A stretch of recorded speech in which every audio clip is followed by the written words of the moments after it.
بسم اللہ الرحمن الرحیم۔ حضرت ابو ہریرہ رضی اللہ تعالیٰ عنہ راوی ہیں کہ رسول کریم صلی اللہ علیہ وآلہ وسلم نے فرمایا، 3 شخص ہیں جن کی دعا رد نہیں ہوتی۔ روزہ دار جب افطار کرتا ہے، یعنی روزہ دار جب افطار کرتے وقت دعا کرتا ہے تو اس کی یہ دعا قبول ہوتی ہے، کیونکہ وہ عبادت کی ادائیگی کے بعد ہوتی ہے، اور یہ کہ اس وقت عاجزی اور مسکینی کا پیکر ہوتا ہے۔ لوگوں کا سردار حاکم جو عدل و انصاف کرے، کیونکہ حدیث میں منقول ہے، 1 ساعت کا عدل 60 برس کی عبادت سے بہتر ہے۔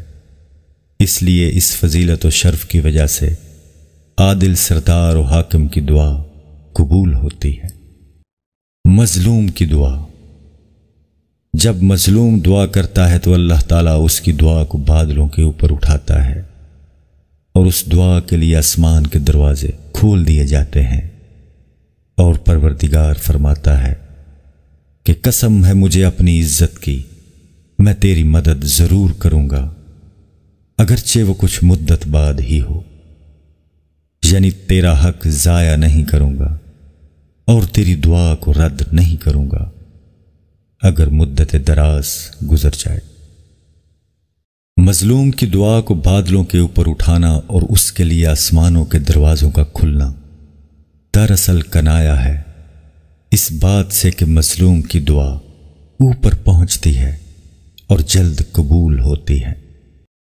معزز ناظرین، ویڈیو پسند آنے کی صورت میں اس کو لائک اور شیئر کرنا نہ بھولیں۔ مزید احادیث کی ویڈیوز اور اسلامک ویڈیوز دیکھنے کے لیے ہمارے چینل کو سبسکرائب ضرور کریں۔